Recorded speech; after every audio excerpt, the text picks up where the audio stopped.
I guess. Our new stream ID. No, stream is still active. Okay, because I It's was just wondering why blank. the stuff didn't stop. Okay, see what's going on over here. We're back. Back in the act with the block rock and beat. Dude.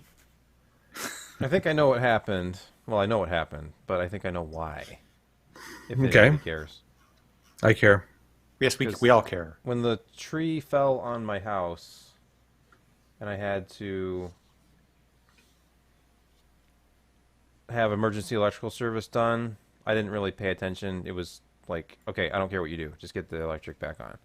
And the power company wouldn't turn it back on unless I had service because it ripped the mast off the house. And then the electrician said, well, I can't fix the outside unless I fix the inside because it pulled on the line, so it likely damaged the line at your box. And I need to replace the entire box, of course, Oh, sure. for great, a great expense. As So- one does. Yes. Yeah. So I let him do it because I wanted the power back on. And I think he just kind of threw everything wherever. I have no idea what any of the circuits go to. Nothing is labeled. Oh, I don't know how many things are on each circuit or what. There's one circuit left now. I think it might be a problem that I everything. have multiple systems plus all this studio lighting and everything connected to the same circuit now. When before it was like one dedicated 20 amp circuit. So right. And a Anyway. 900 watt microwave in the kitchen upstairs. well, it's 1,000, and yes, but that one's on its own circuit. I thought, or at least it used to be. So I now have to. I don't even know what I would need to do. Like I know there's sniffing equipment to figure out what circuit is what, but I'll have to do trial and Yeah. error. Next time, I will just. I need a backup system essentially, but I don't have a backup powerful enough for this workstation do it all. Go for very long No. at all, and the lights would just I shut had off. my UPS to run it. Yeah. And they sell I think that batteries Brett for these should lend lights. you and I don't his have Tesla. any. So yeah, it's a completely amateur operation here. I apologize. All right. Yeah, the recording is toast, of course. Or is it? Let's see. Let me see if it works. Schrodinger's recording. It's there until you look. The recording is And there, well, but I then- don't know if it's actually there. Nope, corrupt. No. So I'll just have to pull the first part Personal from insult. the stream Yeah. and then use the local recording for the rest. Seamlessly. All right, we're recording again. Stream is up.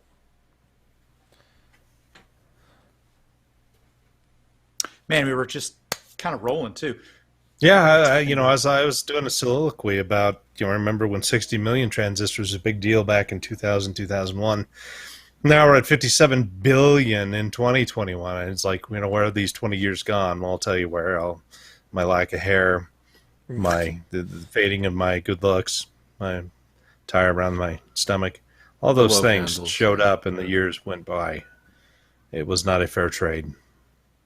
One of the interesting things about it, looking at this infographic here from Apple, is that it has ProRes encode decode in hardware, which is a pretty big deal because even Yeah, if that you was one of the fixed function bits of silicon that I was referring to just before the stream went bye-bye. yeah. But yeah. So if you happen to use ProRes for your, high resolution video needs, then there's hardware built in for that. I think that was a separate piece of, like a separate expansion card for the Mac Pro currently. You're the right. It was hardware. called, I don't remember what it was called. It had a kind of a funny Apple-like name to it anyway, but Magic. I don't know. It was like Super Duper Magic card or something. slot. I don't know. Okay. Yeah. Yeah, They're also super- doing super H.264. Yeah. They're doing H.264, H.265 in hardware as well. Very similar to what a lot of GPUs can do. So it should be great for people who do a lot of, high performance video on the go and don't need to retreat to the editing suite anymore, right? I'm just curious as to what the implication of M1 Max is to a future iMac. I know there's a rumor that early 2022 there's going to be a new iMac with this, or a Right. future Mac Pro. Because if this scales and they can release something with, say, a 64-core GPU or 20 CPU cores, Right. that could be very interesting. But once Now- again, you have to be on their architecture. You have to be M1 optimized. They've opened the power spigot on this one versus the previous M1. That was very, very low power chip. This is, if you add it all up and you loaded everything up, you're into some major wattage at that point. I remember they had a chart there that actually showed it. It's actually respectable, meaning that it's not that uncomparable to Intel's or AMD's mobile chips, more AMD's really, from a power consumption at full load. So to your point, once they get a larger chassis around this, I think their thermal envelope gets even more impressive because they generally don't give off a lot of heat for their performance. They pride themselves on their performance per watt. Yeah. And they're doing really well at it. That's that focus that I know Anand was all about when he went to Apple. Because going back many years, I was watching actually some old hard OCP video, and young Anand is talking about, what if you had a CPU where you had high performance cores, but then had high efficiency cores to offload background processes to? And he's literally predicting the path that Apple took after he joined. So I kind of wonder what his role is within the company as far as the CPU design. I was a little surprised to see their weighting of high performance cores to low performance cores and only having 2 low performance cores. I thought I'd see 4. Okay, But, I don't know. yeah. I don't know the breakdown of the architecture for this one. But you know what's interesting? Now, I don't know if we need to keep talking about Apple here, but Move on. the interesting thing to me is just the fact that they're packaging this all together. It has unified memory. It seems like this is a good way to go, a good way to approach architecture.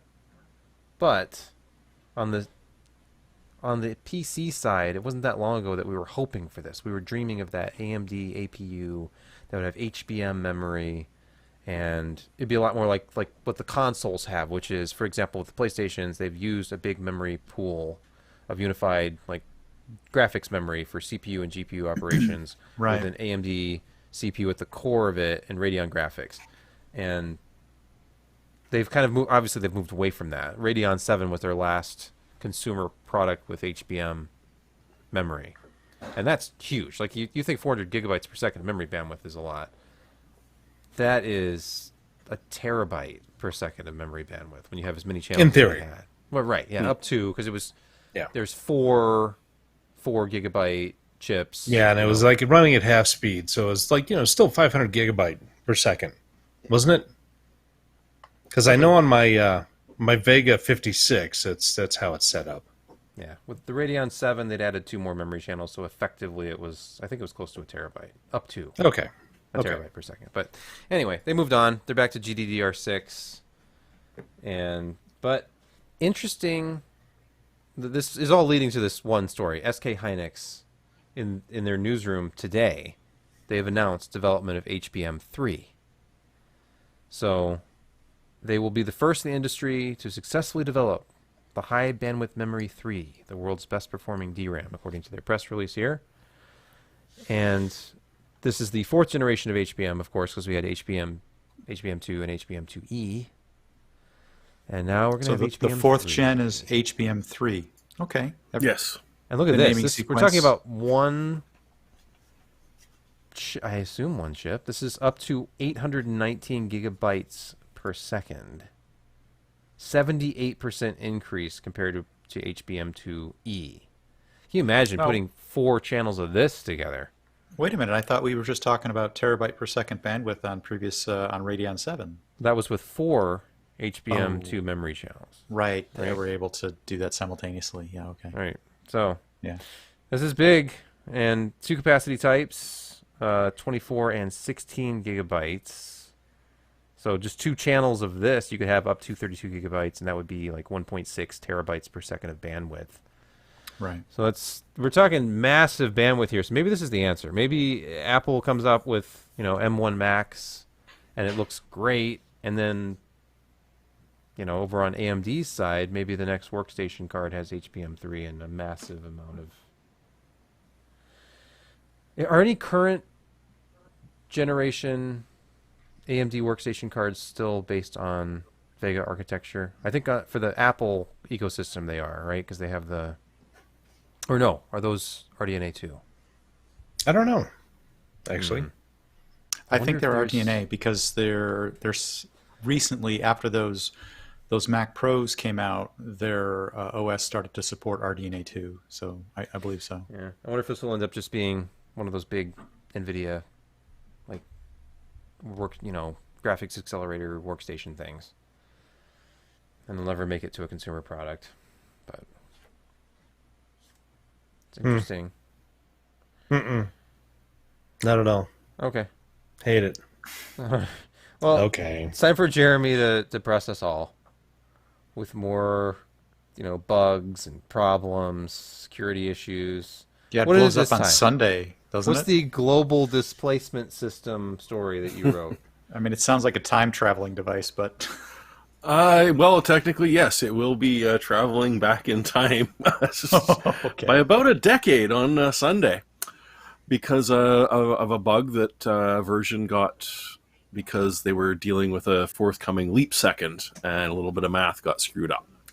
But this has happened before. This has actually happened before twice, where GPSD, which is a little program that helps applications talk to GPS satellites.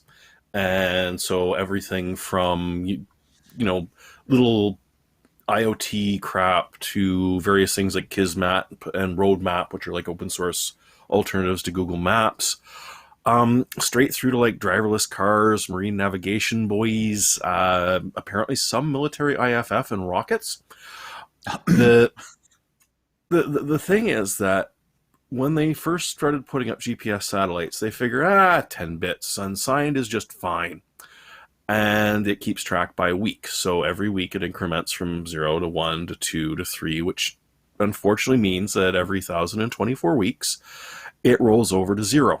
And suddenly a lot of the people that are, doing time coordinates based off of NPD and then trying to go to this, it doesn't match anymore. All of a sudden stuff just doesn't work quite right. Your location data starts getting corrupted and stuff.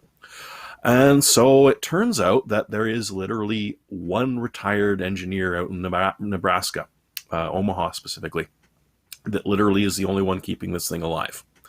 And so somebody that's got a lot of access to various testing and doing GPS stuff actually found this bug and pointed it out to him.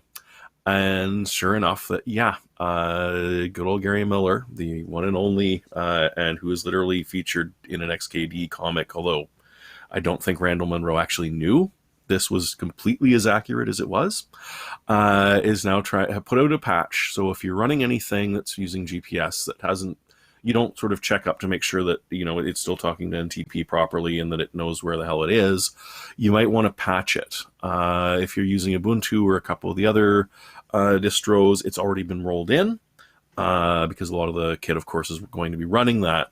But again, if you didn't update it, it's not going to be updated. So if you don't update it, you got a 100% chance stuff is going to go wrong. Whereas if you do update it, you're fine. Sebastian, would you click through to that XKCD comic, please, just so we can have a visual indication? Oh, come on. Exactly. If you don't know what this is, you don't deal with computer programming No, much people at deal all. with this. People deal with this, but the picture is worth all the words. A project some random person in Nebraska has been thanklessly maintaining since 2003. For that guy, probably older. Actually, it was All earlier modern than that. digital infrastructure. All modern Yeah. digital infrastructure. What's going to That happen when one he stops spindly doing that? little. Yeah, he doesn't want to do it anymore. Well, I mean, Collapse. he's retired. He's probably getting up there, and there's Yeah, not too human many people beings. that are willing to do it for free. They don't live forever. But yeah, and again, if you have patched, it's Saturday, November 20th, 2038, that you will once again have to roll everything and deal with it back, because it's not like we can go up to the satellites and move them onto a more reasonable type of I'm interface. sure everybody's patched the random IoT firmware that needs this, so there probably won't be a problem. It's fine. I'm just hoping the American military has patched whichever rockets it are that apparently use this for positioning. Well, all the rockets will suddenly be in the past, so it's fine, right?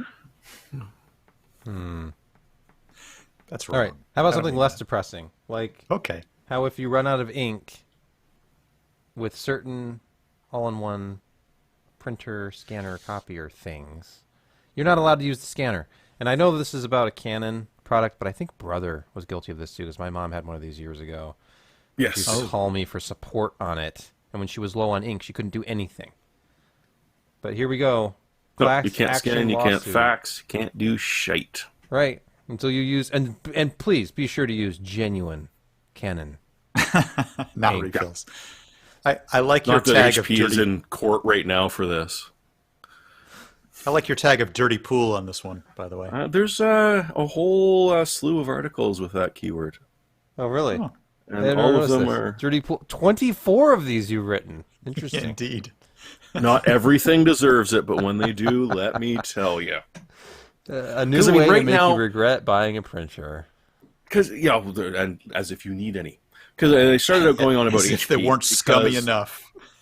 For HP has had all sorts of this sort of stuff in the past and is currently in court for the whole thing where they started scanning the firmware of the ink that you'd installed in the HP printer and disabling if it wasn't genuine HP. And heard apparently, I didn't realize this, but the shareholders are now suing some of the owners of HP for artificially trying to drive sales. I have no idea if these two are related or not. So the point was that Canon should bloody well know better than to do something this ridiculously blatant. So yeah, there's a class action lawsuit down in the States with over 100 members and 20 different models of Canon, with the usual upper limit of $5 million in damages for this type of class action suit, because yeah, literally there are a bunch of them that the second that it starts to detect low ink levels will no longer scan. It will no longer fax. It will no longer do anything but probably take you directly to the Canon website to order more ink. Lovely. Yeah, it's ridiculous. You should figure this bloody stuff out. Just don't do it. And hopefully you'll be able to get in on it if you did buy a printer. I have one Canon printer, but if it runs out of ink, I can't use it regardless, because all it does is print. It's one of those photo printers. Does it even print when it has ink? Yeah, It's it's just the smear stuff. It's massive and very heavy. It's the Canon Pro Oh. 100. It does like okay. 16 No, that is... by something inch large. It's like large format. Yeah. Capable. Yeah, it's not quite offset, but it's damn close, isn't it? Yeah, it's It can do the overscan. I don't know. Forget I don't what the even know what exact you're word saying is. Right. Edge to edge. Yeah, it's proper edge to edge, not... Oh yes, yes, Bits, yes. yeah. And I haven't used anything larger than I think 16 by 11 paper, but yeah, it does edge to edge for like 4x6, 5x7, 8x10, and looks very good. Looks professional. In fact, it's the Canon Professional 100 printer. I've not had to buy ink for it yet, though. I was going to say the ink for that must I be... know. It was one of those deals where B&H Photo had it, and it was like $279 after a rebate. Just some cheap price like that. And I'm like, for that much money? I'd wanted a real printer for photos for a long time. This one does like all these shades of gray on top. It's very similar to the printer I used to use, large format printing, when I was manager of a photo lab, a retail photo lab. We had an HP and an Epson for large format stuff, but I'm like, this is basically the same specs as the one I used to use in a lab. Anyway, let's pause here for a word from our podcast sponsor this week. That would be the Simply Safe security system. Got a pretty good deal going on. 20% off with our link. Just check them out. It's in the email. I think somebody I know has this. I was going to ask him about it because I saw the sticker somewhere. And I was telling my wife, I'm like, I know about this company because Brett was talking about it. Yeah. And it's all wireless. It's like you just put the They have a stuff very like new. you put it on the window, you put it on the door, and Yeah. it's just got little batteries in it, and they last for an age. Kind of like They AirTags. they just added a camera to the system for their wireless Mm-hmm. suite of entry monitoring stuff. They just added a wireless camera. We had a neighbor 2 doors down. This is a week or two ago now. See, I had a tree fall, so I was the talk of the neighborhood for a few days, and then Somebody went up to you? yeah, oh yeah. Oh, okay, all right. Someone Self- hear it. selfish. early morning. It was about 6:15 a.m. Here, like, and then slam, and a bunch of metal and wood noises. Like, what was that? I go out my front door and look, left and right, down the street. Don't see anything. Thought it was a car crash right in front of the house. Turns out, as all the sirens started wailing, and a few minutes later, there's some lights on the subject. There was a pickup truck in the front of the house 2 doors down. It had driven through the front door and into the living room area of the Why do I house. remember there's a picture of this? Did you take a picture of this? It was in local news, so I sent a picture from the local news because I went and tried to take a picture and you can't see anything because there's just like police siren lights everywhere, and it was before sunrise. But yeah, the house. I was talking to this neighbor, and he's like, "Oh yeah," he had a very dry sense of humor. He's like, "Yeah, don't hit the truck worth $500 that's sitting right there. Don't hit the giant tree that I hate that I want taken out anyway. That's right in front of the door. Don't hit the parked car that's fully insured." He somehow swerved around all of these obstacles to drive it directly into the front of their house. I didn't even think it was possible.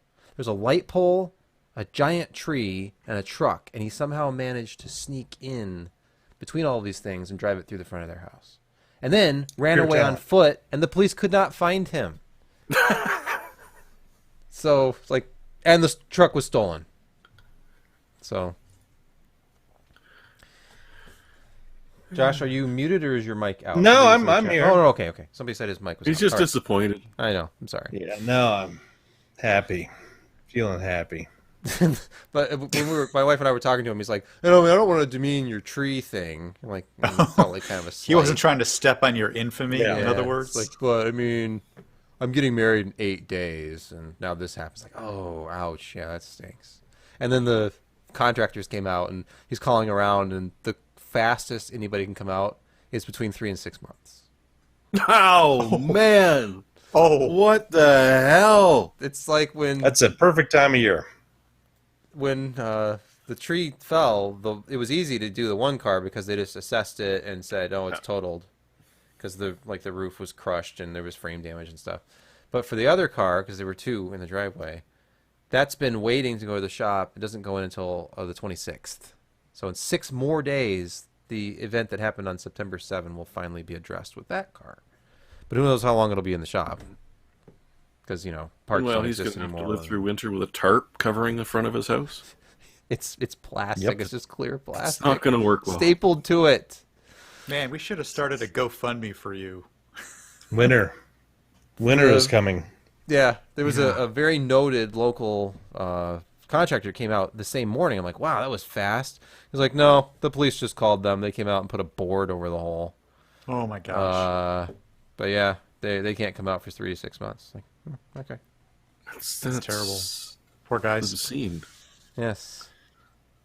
It made me feel a little ashamed for thinking that my event was so bad. It's like it was just Oh, a yours little wasn't hole fun. in It didn't look fun. the garage roof and some cars damaged, but No Go power. buy the some power ripped out of the 2x4s house. and Tyvek yourself at that point. Jeez. Mm-hmm. Okay. Oh, and of course, insurance was telling him, "Don't touch anything. Don't even clean anything until we can come out and inspect Oh my- everything." Like, That's not realistic.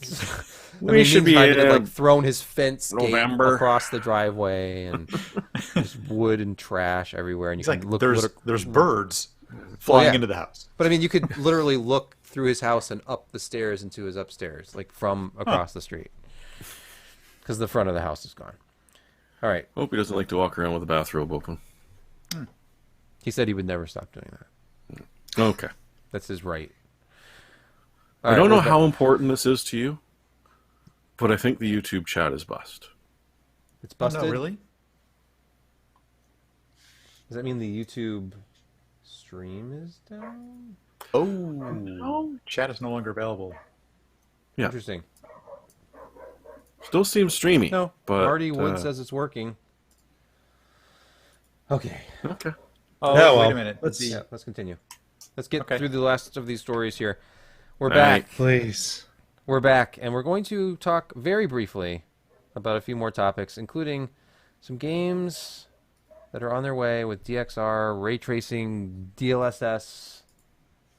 NVIDIA keeps on adding to this list, don't they? This is from Rock Paper Shotgun. So if it launches on console, it's DXR, not RTX. That makes sense. Yeah. I mean, it's not like there's special RTX versions. And the Unreal Engine, which is also a lot of them are coming out on, is DXR. But if it's not that, or if it's DLSS only, you know, chances are pretty good that it's sort of like Atomic Heart, and you're going to need an RTX card that you can't buy, which is awesome. I was just impressed that the list of games has gone from dozen or two to dozens. Yeah. There are quite a few that are already out, and more than a few that are coming up. Some of which are interesting, some of which, yeah, well, we'll see. I think it's kind of interesting to read between the lines and look at the last couple of NVIDIA announcements where they're talking about RTX games, and it's really just all about DLSS. Because I mean, it's baked into DirectX 12. And You have- DLAI, they're coming out with a new one. Oh, that's true. I forgot about that. Yeah, But- and that apparently that's for the people who can still drive a 4K monitor, and it's just going to make it prettier. It's not going to make it perform any better. We'll see how that works out.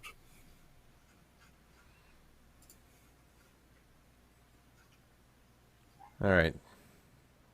Sorry about the dead air, audience. Next topic: ultra wide 1440p, 144 hertz. Okay, sounds normal.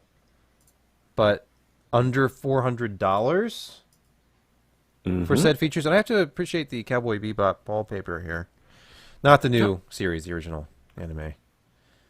So what is Which this also that- should be available. I might watch that. yes, It's a Viotech, so right off the bat, Sony Viotech is Sony yeah, Viotech. but yeah, What's that model name, Jeremy? the GNV 34 of DBE2. Oh, the DBE2. Okay, yeah, I thought Yes. it was DBE1. Okay. No, this is and it's a VA panel, which is rather nice. Oh yeah. And I happen to have the Lenovo and the AOC version, essentially, of this monitor, and I bought them long enough ago that they were actually priced under 400. I was a little bit surprised to see they'd all gone up. But not this well, I mean, one. the ultra wide right now just it'll So- chew through your budget. Yeah, this turns out to be on target, Jeremy. So It comes and goes. Like when I posted it was on Amazon. Right now it's off. Might be on Newegg, but you know it's worth keeping an eye out for because it hits all of the buttons except for one.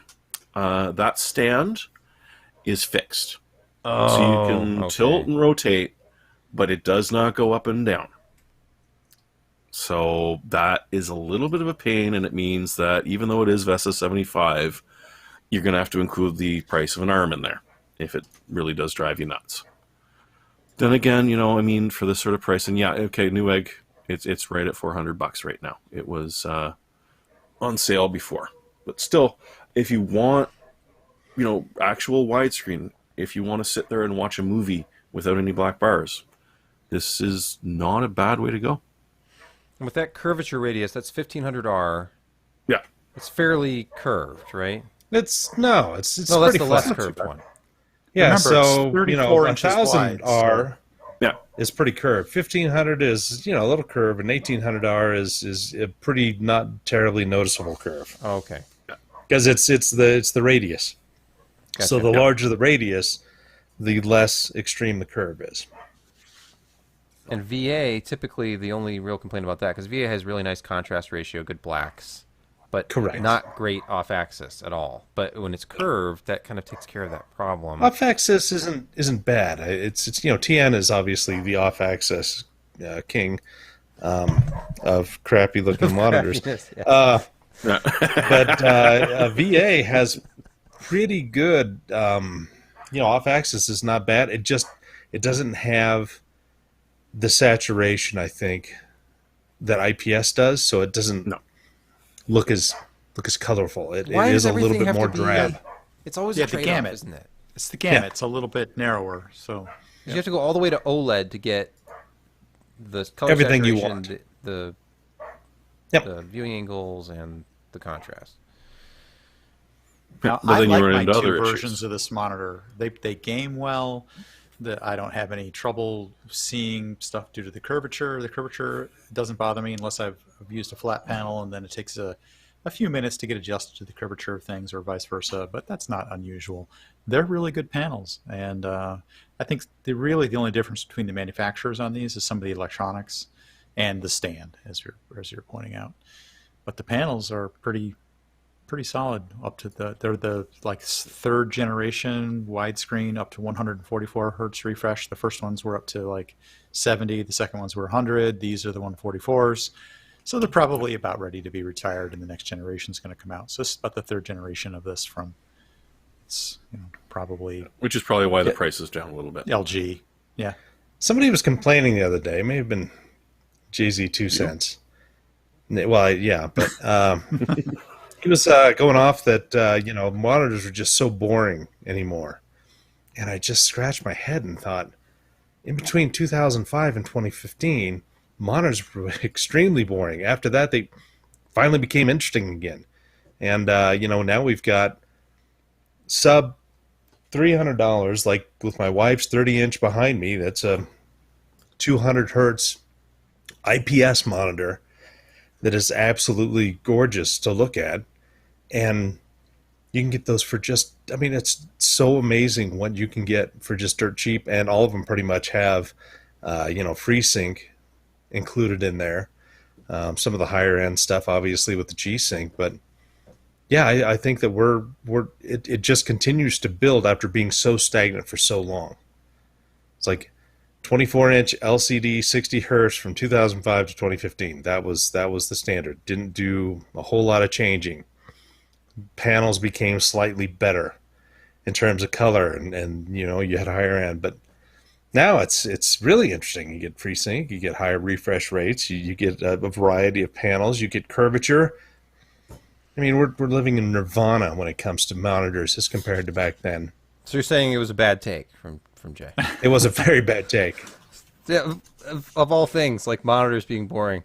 Samsung's all their latest tech, the QLED stuff, it's all in. They have monitors for that. You have increasing presence of OLED stuff. You've got, the curved panel thing is obviously not brand new, but there's so much stuff out there. High refresh ultra rate. wides from Samsung. Yeah, those the are 49-inch amazing. puppies. Resolutions keep going Amazing. up. We're up to, Yes, 4K yes. has become commonplace now, and the next frontier is 8K.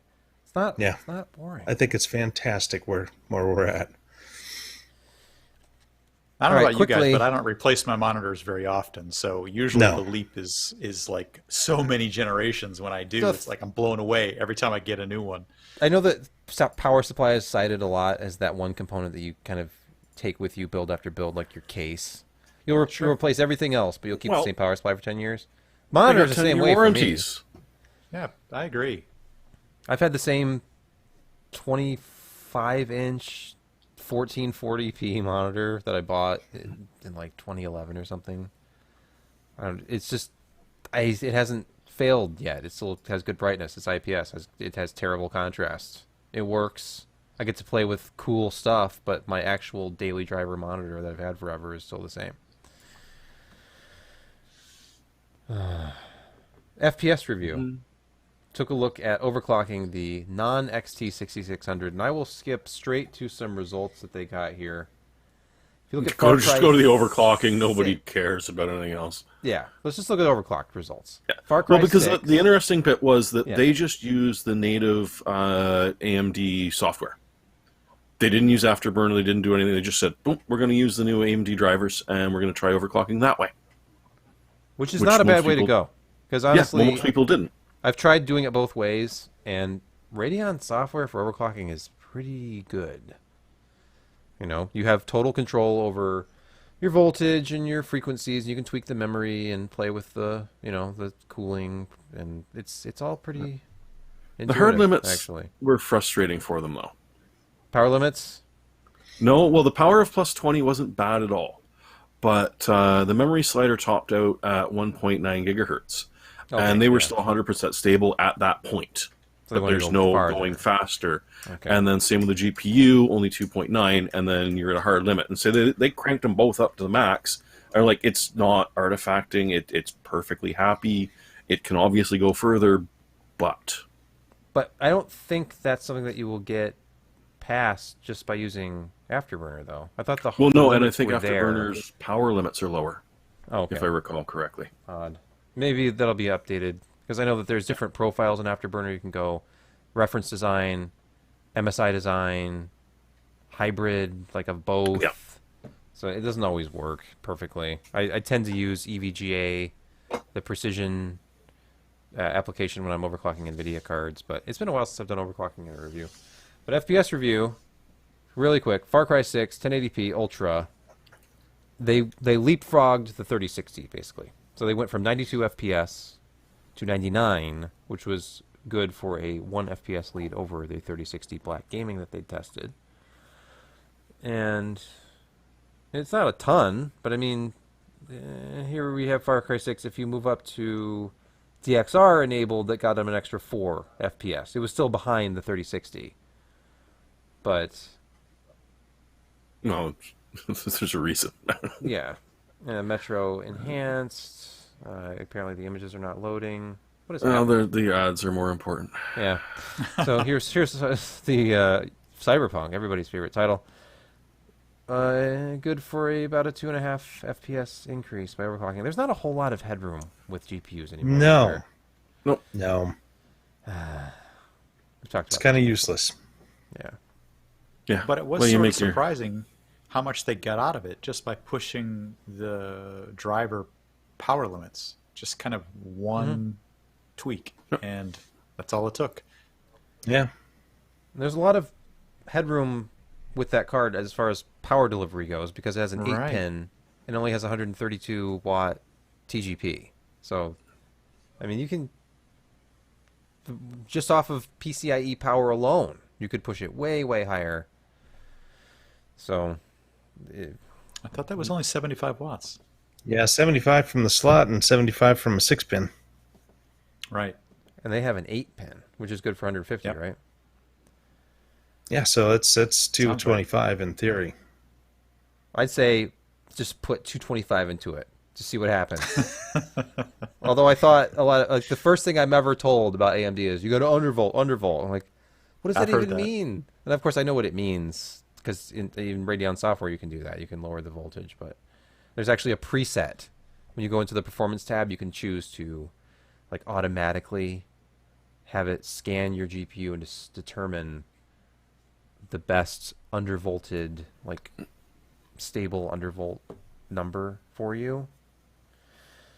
So it seems Anyway. counterintuitive, but it is the case apparently. All right, finally tonight, Lantenna. Sniffing packets out of your LAN cables on the cheap. Now here's something that we haven't seen in a while. The good What, old depressing set news? top rabbit ears. Oh, come on, you have to. Ooh. Nice picture, Jeremy. And this one's got that like extra ring. I don't know if was that for UHF or VHF. I thought that was for FM. Oh, okay. Yeah. Yeah, I thought it was That's for FM. radio. I like these I miss my boombox with a telescoping antenna like this. Those were the days. Yeah, but I don't miss Rabbit holding ears. those antenna for my dad because if I let go, the picture went fuzzy Yes, again. Yes. That was a fact. Like when I wanted to watch Star Trek and it was like all fuzzy. You could go up to it and just like it wasn't just that you were holding it, it's the position of your body, where your left yeah. arm was. Yeah, you're not wrong. You made a good reflector. Yep. So what is it? A $1 antenna. and we can sniff Yeah. out. Hold on. We And can at sniff about a out $25 software-defined Yeah, radio. Yeah, Okay. this is wired Cat 6 cabling. Maybe not very good cable, but that's Jeremy. Tell How us close about would it is this cable? Did they take the shielding off of it? No, no, they did not. That's the scary part. And they were within 4 meters, but that might have been the $1 antenna they picked up. If they went for a Okay. proper directional one, they could probably get significantly better, considering how far you can sniff Bluetooth from. Now, this is the good news is that this is not new. We have known about leaky cables for a very long time now, and it was actually a concern during World War II. That some of the RF was escaping from certain wiring. And there's been a couple of other attacks doing it, but this one is scary because just about anyone can set it up. Like software-defined radio is a little bit to wrap your head around, and then once you've got it, you've got it. Pointing the antenna at something is not. Now, their proof of concept, they were reading UDP packets, and they were slowing them down.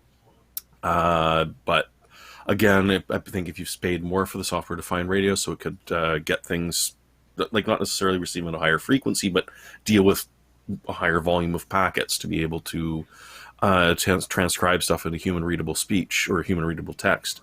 Or if you had already infected the machine with something that, did slow down the UDP packets, which being UDP isn't going to care all that much because, they'll get there or not. It doesn't matter. So yeah, it's a little bit scary for being able to monitor certain UDP communications. It's unlikely to be used in many things, but just the fact that you can bloody well do it on cheaper cable that obviously is an outdoor rated or properly expensively shielded, it's a little bit scary because you figure you got something air gapped and they're actually catching the communication between the two air gap machines. And that was like 12 to 15 freedom units, by the way, not meters. Oh yeah. I guess we should all just go optical. Yeah. There's Ah. no way to intercept and look at pulses of Far light. as- Not without breaking it. As far as you know. Yeah. I mean, you can, but it involves some equipment and resplicing and, physical See the access. price of fiber optic cable nowadays. Well, I have single strand fiber coming into my house with a junction box on the outside, where the guy just physically pushed the two together inside of a little Melted plastic them together. splicer. He didn't even melt them. He just physically placed Wow. them together. Oh, So somebody could go out there and intercept that. I in would say theory. yes. I think if the NSA really wanted access, they would just get it. They wouldn't even need to I come would to your agree. house. No, No. they would just No. say, "Can you No. just turn his stream on for us?" All right, thanks. We're just going to take Yeah. a feed off of that. All right, let's move very briefly. We'll look at, I always say this, but this time it really will be. Less than 1 minute on this. I did a headset review. It was a bit of a mixed bag. okay, that was great. Thanks. It was the EPOS H3 hybrid gaming headset. It's called hybrid because you can connect it with USB, with 3.5 millimeter analog, like the last H3 that I reviewed, or with Bluetooth, which is, of course, the big feature of this one because everybody loves Bluetooth. And I will just skip to the design is actually. Oh, here's the one interesting point of the design that differentiates it from other gaming headsets that I looked at. EPOS headsets have a rotating mechanism for the boom mic. If you rotate it down, the mic is on. If you rotate it up, it automatically mutes the mic. That entire mechanism is still here, but the whole thing is magnetically attached to the ear cup, and you can just pull it off the left ear cup and have no mic. There's actually a built-in mic on the headset, so you have a smaller mic, and just run around with it as a Bluetooth pair of headphones, go for a jog, whatever. And then when you go back to your gaming setup, you can snap this thing back on the side, and it comes with a cap to cover the unsightly hole left behind. There's a little plastic cap here. So I tested it in various different ways, and it sounded best wired. It sounded okay as a Bluetooth headset. I was hearing a little distortion when I turned the volume up very high. So it seems like the onboard amplifier in this isn't the strongest. And unfortunately, even the analog connection requires it because the analog connection is converted to digital, amplified, and then converted back to analog for the headset again. So there's no true analog function here. It's all digital. And so I would say if you listen at moderate volume levels, like 50% or lower, this sounded great, and it had very good bass and control of the bass. So really tight, like controlled bass. But if you turn it up very loud at all, you start hearing distortion. It was at its worst from the 3.5 millimeter input. It got better with a wired connection, but the digital wired connection, it was. I did not find it to be an acceptable experience with 3.5 millimeter audio at all. And it's $179. So you really you have to want Bluetooth plus USB wired to really want this, I think, compared to even other EPOS headsets, like the GSP 370, which does use a dongle. A lot of the ones that I've heard that are better do use a dongle. So if you cannot embrace the dongle lifestyle, if you have to have Bluetooth, then perhaps you would be interested in this, unless you listen at high volume levels, in which case you might not. Okay. Picks of the week. Who's got the Switch? Is this you, John? I got the MikroTik Okay. from Lithuania. These guys are like challenging Cisco at a quarter of the price. I mean, their OS is not fantastic, but it's workable, and they've got a GUI that you can do, or they've got a more traditional type programming type language on it. It comes out in the box as a layer 2 gigabit, 10 gigabit switch, 12 ports, 4 of them combo ports. So you could have copper and fiber. The thing is a little loud. It could do layer 3 type things if you want it to, but that takes some of the overhead. That increases the overhead because the controller in there is not the most robust. But I tell you, when you just have it in layer 2 and you're running 10G, multiple servers, and even in your house, it's not horribly loud. You put that in the closet, and you can attach all your 10G and your 5G and your 2.5 gigabit Ethernet to it, and it just works, and it works fantastically. And they update them often, and yeah, we've been ecstatic at this at work. 12 port, $590. 10 gig. I mean, it's full 10 gig across. It's not, hey, we've got 8 1G ports and 2 10. No, it's all 12 are 10G, and it's such a nicely well built little switch, and again, it can run a little loud under heavy load, but if it's just sitting there, it's not very loud at all. And yeah, the performance is good. It's a great little product for the price. If you're setting up a backbone for your home or for your basic and work, yeah, you can't beat it. It's amazing. What if you could put some like Noctua fans in there, or Probably have holes in the top, put giant heat sinks on it? Yeah, you could. I have the desktop version of this. It's like a 6-port, 5-port one. Mm-hmm. So I'm familiar with their OS. It actually works pretty good, but it does run hot does. when you've got transceivers in the SPF Plus ports. I guess you don't call them transceivers anymore, but it does run pretty hot with those in there. That's just 10G, That's just It is. 10 GBE now. Yeah, I tend It's to agree. all hot. My QNAP native 10G switch does not get quite as hot. Whatever. Yeah. I'm not sure what okay. is happening with your voice. Let's move to the next pick, Jeremy. UWP is dead. Long live UWP. Huzzah. Yes, finally. That was sort of my pick. But if you are Canadian and you are quick, apparently Mike's Computer Shop has some cards in the pipeline. So if you go there and you buy and put down your money, you are guaranteed to get this in the not too distant future. And at $1,500, it is Canadian. That is essentially MSRP for Canadian for a 1080 Ti. And still cheaper than the US by significant amounts. If that's a little rich for your blood, he's got I think it was a 1060, or 1060, a 3060 as well. and possibly even a 3070. So it's damn well the only way you're going to get one of these things at anywhere close to MSRP. So if you're in Canada and you've got the money to do it now, I would kind of suggest it.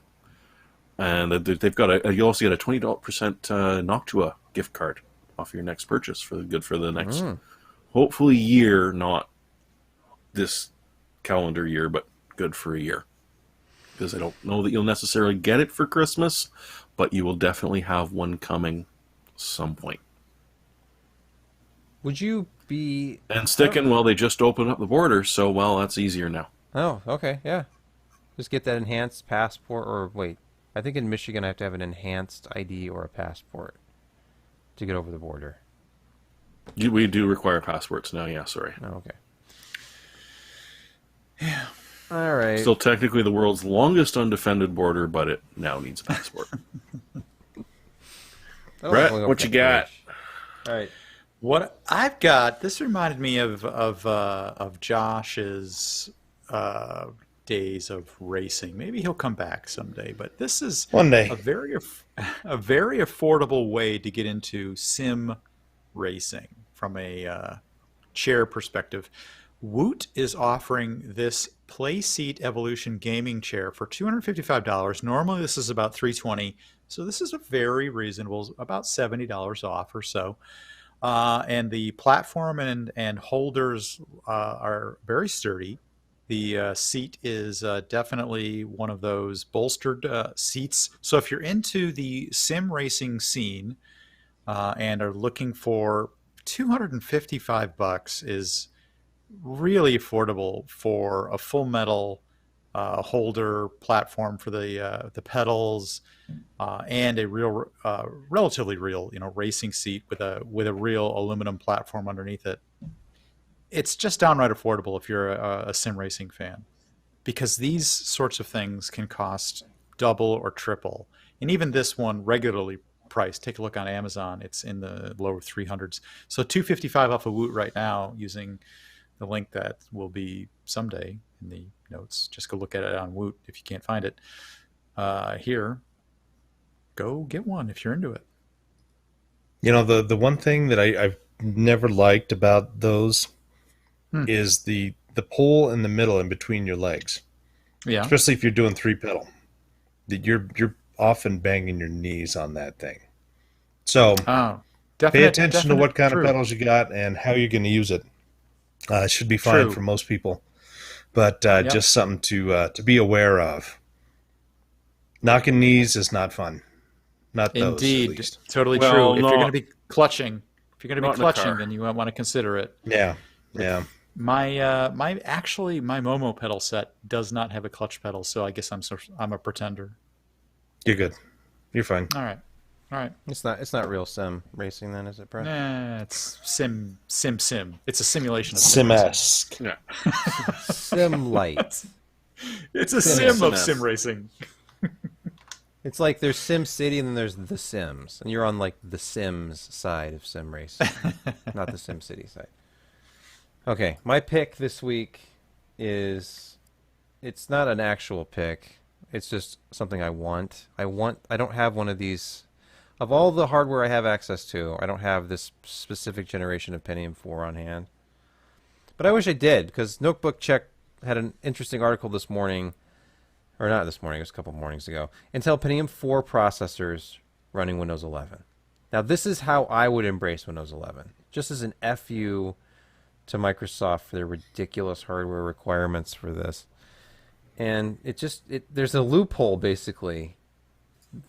NetBurst has always been a loophole. Yeah, so you can get a Pentium 4 661 and install Windows 11 on it. Because apparently it's hyper-threaded and it's got a 3.6 gigahertz boost clock. And some users out there apparently have gotten Windows 11 running on it. And supposedly Windows Update still works too. I would like to test this myself if I had the hardware, but it's pretty funny. I'm sure I have some NetBurst somewhere. Maybe on an old laptop.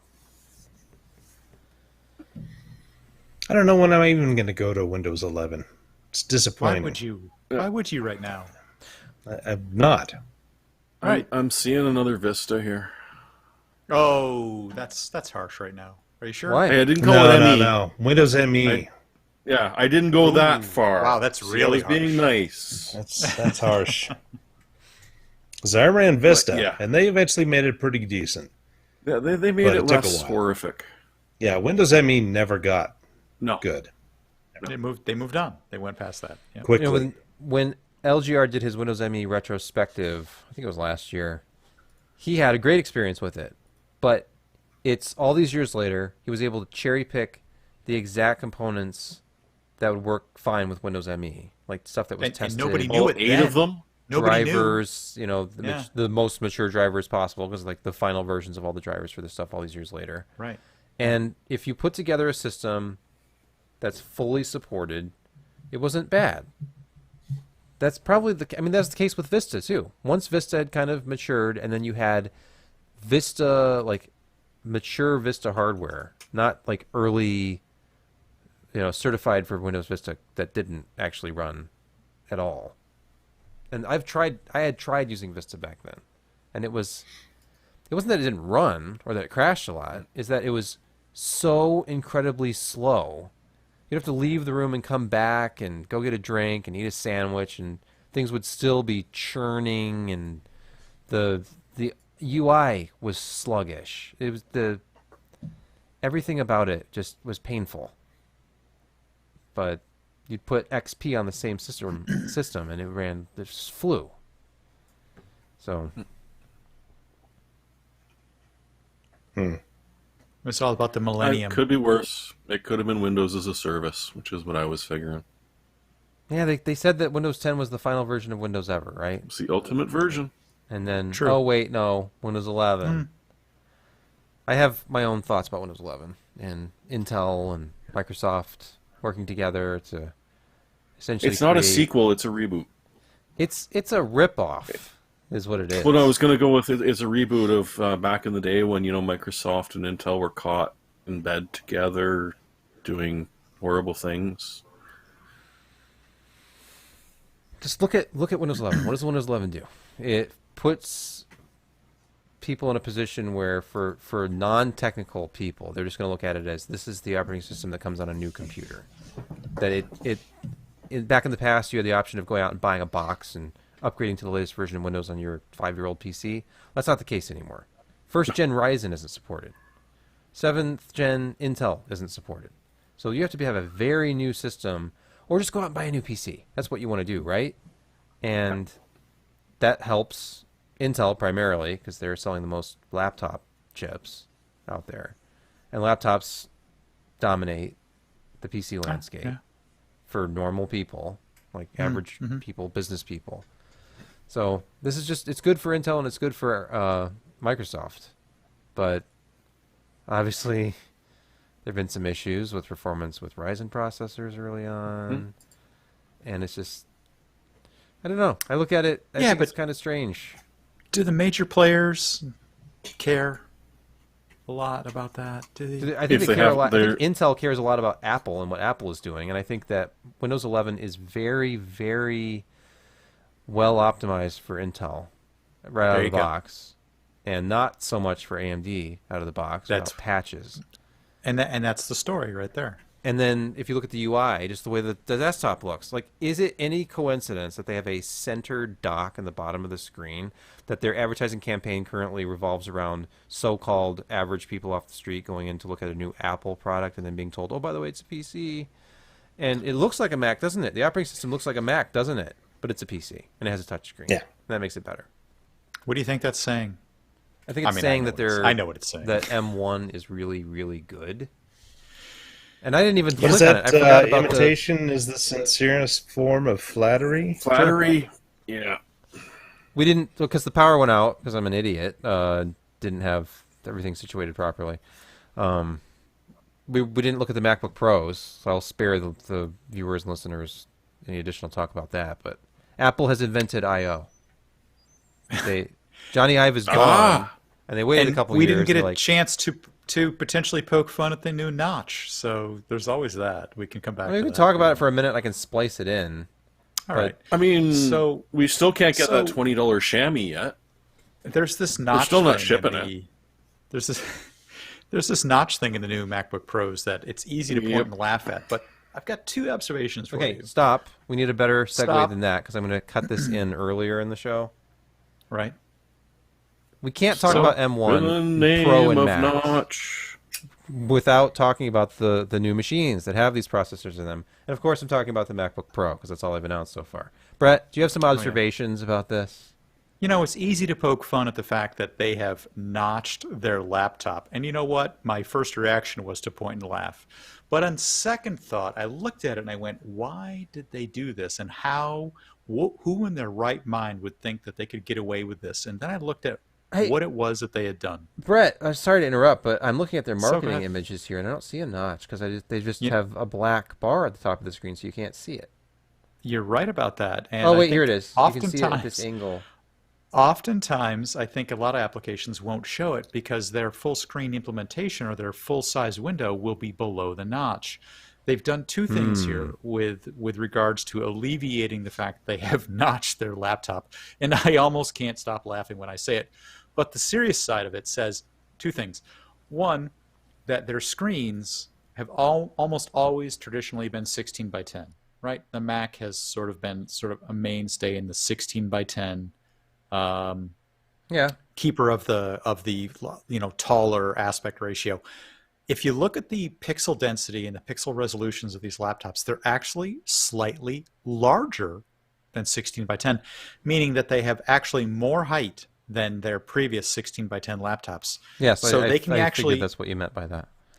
yes. So that what I'm saying is that they can actually keep the same ratio as all of their other laptops and sort of give up that top. That's So particularly right, if you just that's letterbox it a something. little bit, then you have the same Little aspect bit. ratio as last year's. But Exactly. if right. you have an application that can throw some info up there to the left and right of the notch, just like with the iPhone, and not then like you have extra Windows. screen real estate. So Windows sort of carries the control panel or the control bar with all of its applications and sort of homes that control bar with each launched application. But the Mac operating system has the control panel, or I'm sorry, the control bar or the title bar for all of the applications The at menu the top bar. of the screen. The menu bar, exactly, is at the top of the screen constantly. And they've made the notch so that the menu bar is sort of within that notch vertical space. Hmm. Basically, you're not going to miss it anyway. I know that's sort of a poor excuse, but I kind of tried to put my head where, what were they thinking? And You, these you were were the things I justifying came it. up with. You were like, how can I justify I this don't for want to Apple? go as far as How can I make justify excuses? Yeah, how can I because it's praise easy for me this to go, idiotic what were they decision? thinking? All right, I was waiting for that. It's genius. You know, Shoot- I never thought Shoot me full of arrows. that cutting part of a display out, which by the way is problematic. It Look at is. the display replacement program that's been in place for a long time with the original Yeah. iPhone 10. Mine, Yeah, by the true. way, was replaced twice under warranty, Ooh, and once hurtful. once off warranty because of the replacement program. So they fail. They fail around the cutout over time, but you know that inconvenient reality aside, I have to agree with you that since the Mac operating system has essentially a burn-in waiting to happen at the top of the screen all the time, that's just True, a wasted that is true. bar. Yeah. It's It usually is there's kinda a is. couple of there's maybe up to 5 or 6 options up on the top left, and then the rest of it's just a gray bar all the way over to like the clock and Wi-Fi and current time or whatever other little clock tchotchkes is you happen to be current time. running. That's putting little icons in from the right, on over. We'll see how this shakes out because I mean one other thing about the design is that I have a friend was watching the presentation and I didn't even need to watch it because I was getting text updates. It's like the thinnest display housing we've ever had. Like that sounds bad because they're already not. I mean that sounds like True. disaster if you throw it in a backpack and there's impact damage or flex. Because it's aluminum we're talking about here. It's delicate. It bruises easily. But You do have to note they did actually bulk up the entire machine chassis. It's well, not right as because they thin put as the I/O previous on it generation. again. Oh, thank God. Because here we are I have a 2015 Yeah, with an MacBook Pro. HDMI 2.0 port Yeah. from the looks of it. Good point. Yeah, I got to wonder Yeah, about but that one. we don't know the TDP of that chip yet. Big, big, big, big. It's a big chip. Yeah, It's on a new yeah. 5 nanometer process. They may have needed the girth to give it a little bit May- more A gravitas. little cooling. This looks like Especially an old with the- PowerBook G4 almost, with the lines here.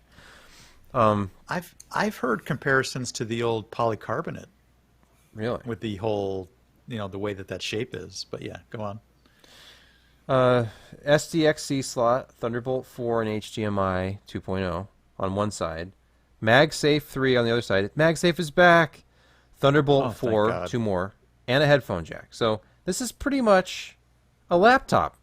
It's not a MacBook Air being called a MacBook Pro anymore. This is actually, if you're a professional who deals with photography, for example, and that's why you bought a Mac and you want the, you have the Adobe Suite, or I use it Or video. Videos. but, yeah, kind video, of another well, big of deal course, for- right? But this is actually something you can use without a bunch of dongles to forget and Oh yeah. cords and nonsense. It's actually a legitimate laptop again. They haven't made a real laptop since 2015, until now. So now they have it again, because 2015 was the last year of real I/O on a laptop for them. How'd missed that the MagSafe touch the bar most, work I out think. for him? Yeah, and they dropped that. Touch bar. Oh my gosh, yeah, that's the other thing is they finally put full size. This is the first time on a laptop that they've ever put full size function key row on a laptop. They've always been like sort of half height keys, like the arrow keys. in Well, the bottom right there. Steve didn't like function keys. He thought they were inelegant. Well, of course he did. There was a story about somebody handing Steve a keyboard to sign when he came back to Apple in the late 90s. And he said he wasn't going to sign it until he fixed it. So he took out his car keys and started pulling out all the function keys and the extra keys. And after he ripped apart this guy's keyboard, then he signed the back of it and gave it to him. Now, Oh. that makes a lot of sense because he did like removing features. Yes. So, and then him and Johnny Ive were very close. So it makes sense. Like, can we take away the keyboard? Everything. And the screen? No, Steve. Not yet. Not yet. Okay, what We'll about take away all the ports. wire? But what about the headset? Can we do that? Yeah, we'll take away the Oh headphones. yeah, okay, we'll do that. That's Nobody fine. needs those. Do you remember the old? Look this up if you care.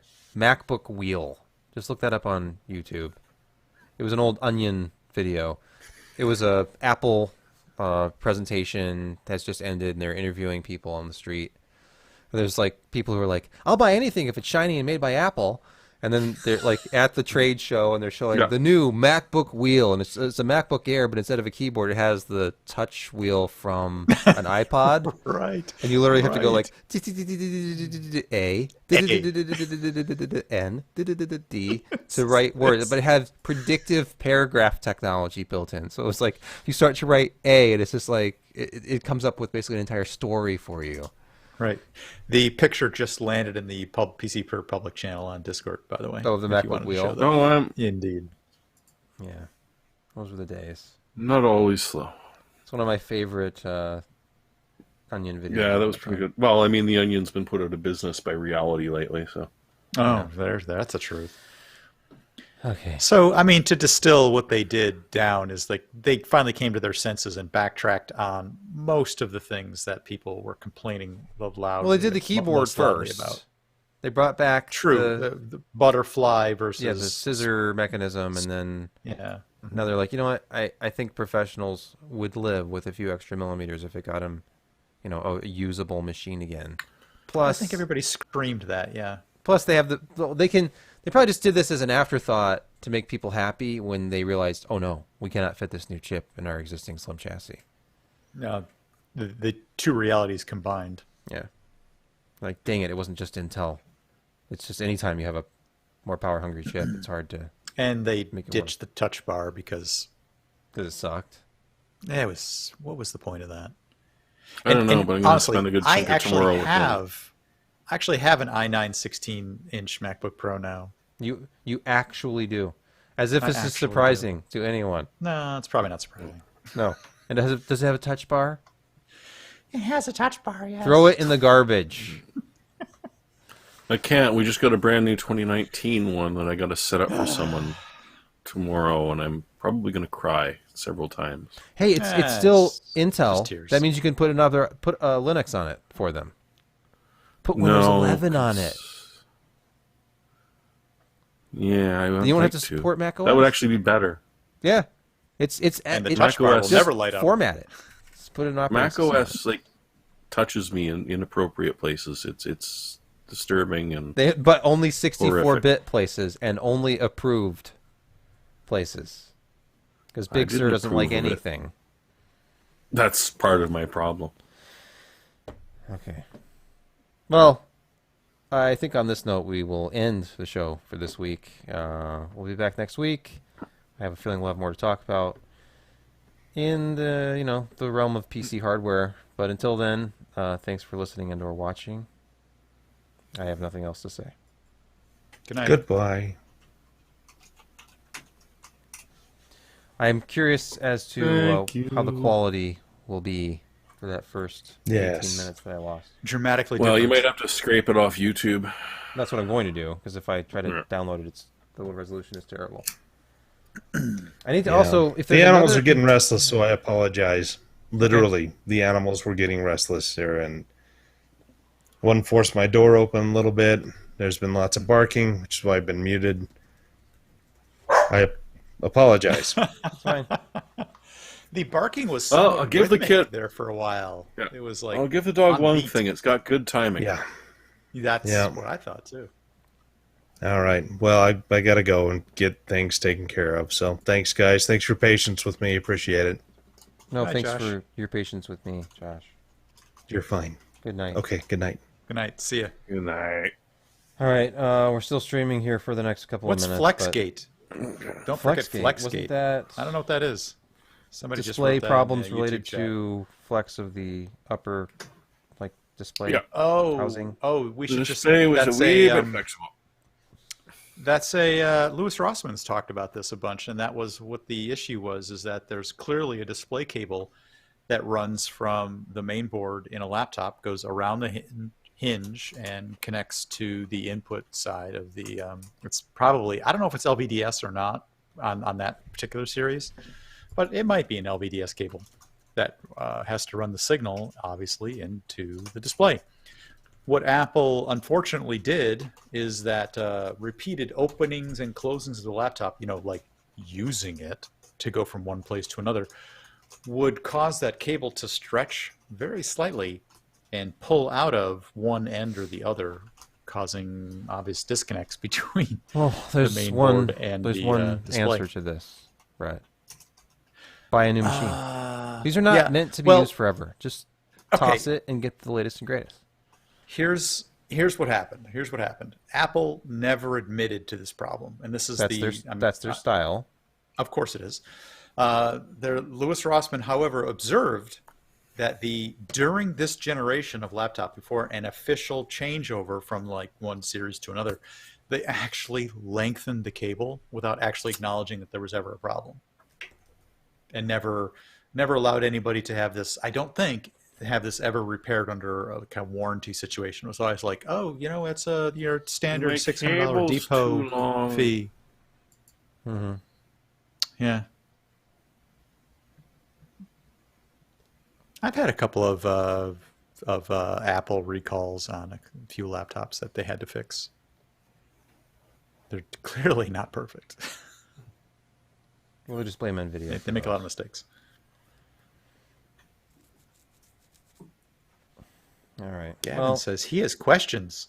What kind of questions? We need to do a Q&A show. I know I talked to Josh about it a few times, but that was a popular thing. Like Ryan did it, and I think pretty much everybody had stepped in at some point. Alan, Josh. I don't know Well, if Ken Alan ever was the did. king of those because he would stay up for 4 hours doing it. And he did too. Alan was just on the public channel just like an hour or so ago. He was Oh, making really? some comments. See? Yeah. He's still here and there. He goes I on believe Windows he's show still- sometimes. The I believe AMD he thing still was a regression, not Oh yeah. crippling. Yeah. His workplace, I think, is still listed as PC Perspective. in certain places. Believe it or not. Well, Tax dodging? Good for him. I doubt it. Halloween special. We haven't done a. They're holiday going to take my special in a Apple while. fanboy card away. Yeah, the Halloween That was special. Everyone has. Well, I to come mean, in dressed up. it's on a Sunday, so No, doesn't- I will not be available on Sunday anyway. It would be our last show before Halloween if we did anything. I think in the past I've done like a jack-o'-lantern behind me, exciting stuff like that. And of course, Jim would outdo himself and do like ridiculous intros. He did like a haunted mansion intro for the podcast one year. He would pull in his own special Jim way, The Simpsons, Yeah, like Treehouse of Horror. Yeah. Treehouse of Horror, of course. All right. yeah. Taking the stream down. Thanks everybody. Good night.